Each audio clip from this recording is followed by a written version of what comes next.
I am Pastor Goldamyrrh Shekari, and this is Equip.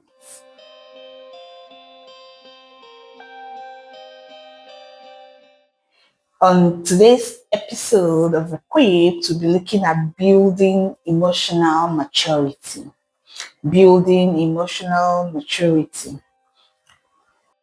What does it mean to build emotional maturity?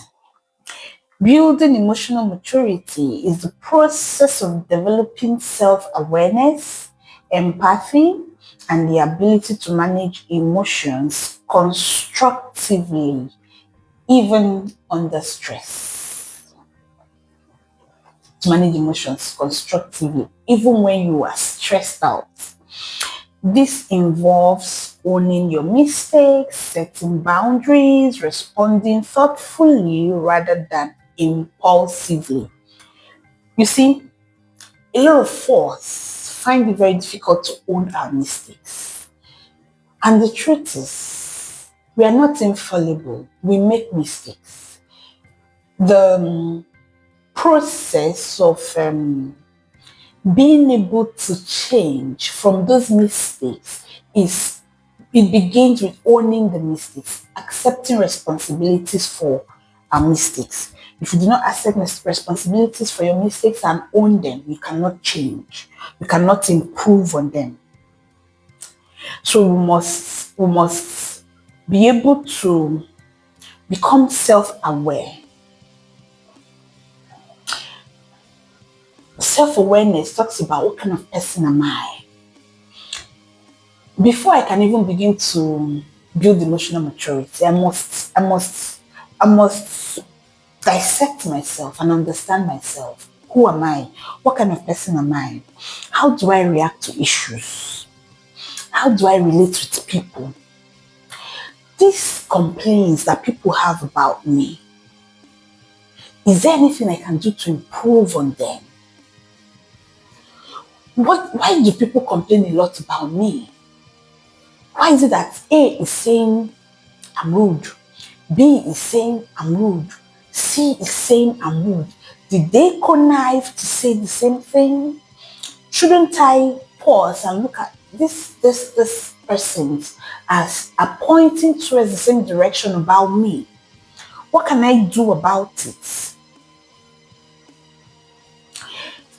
I must first start by accepting constructive criticism.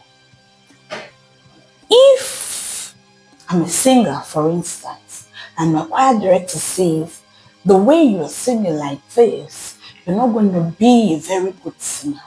The assistant says, hey, the way you're singing like this, you're not going to go far in singing. My pastor says, hey, the way you're singing, look, should I not just pause and try to understand what are they talking about?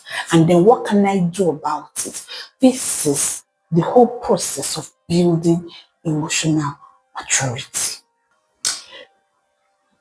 Building emotional maturity actually begins with listening to feedback. What do people, a day came, Jesus called the disciples and said, who do men say that I am? You want to sample the perception of the public about you. And that perception is a product of what you dish out, your output, what you put in the public space. The people cannot judge you beyond who you have been, what you have been bringing out to the table. So if they say this aspect of you that you consistently dish out, it's not good enough, you must listen. You must take the criticism of the public seriously. You must now ask yourself, what can I do to improve public perception?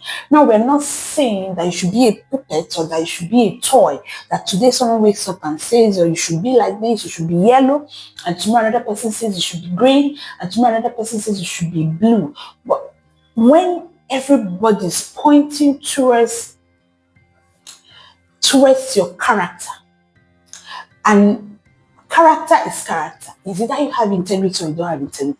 Is it that you're rude or you're not rude? Is it that you're courteous or you're not courteous?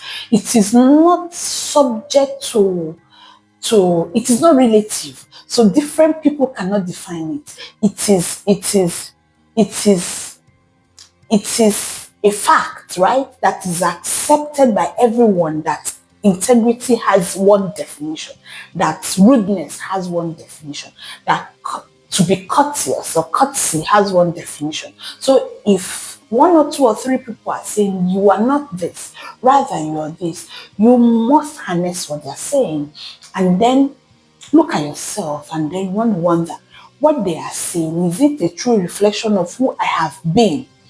How can I change to be better?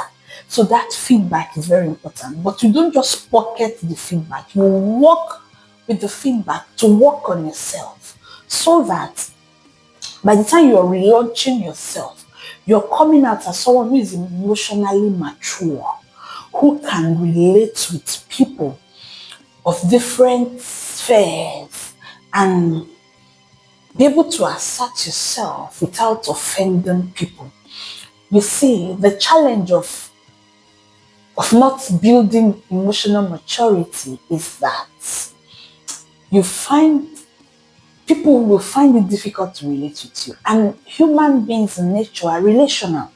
So if you will not develop yourself such that you can bond with people, you can integrate with people, you can forge relationships with people, you're gonna have it difficult because you didn't come into this world to be a loner. You came into this world to relate. So you must be able to relate in such a way that it benefits you at the end of the day. Yes, those whom you are in relationship with will benefit from you, but the first point of call is you.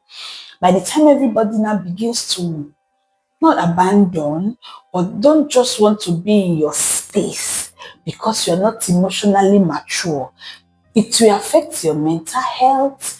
It will drive you into depression because by nature, man was not created to be alone, whether you are a male or you're a female. You want to belong to a group. You want to belong to a space. You want to feel welcomed in that group. You want to feel a sense of security in that group that you belong. But you cannot attain all this if you refuse to be emotionally mature. So, the summary of what we have said is if you're going to live a beautiful life with people, you must grow up. You must emotionally mature. To do that, you must build it. Praise God. Sending you love and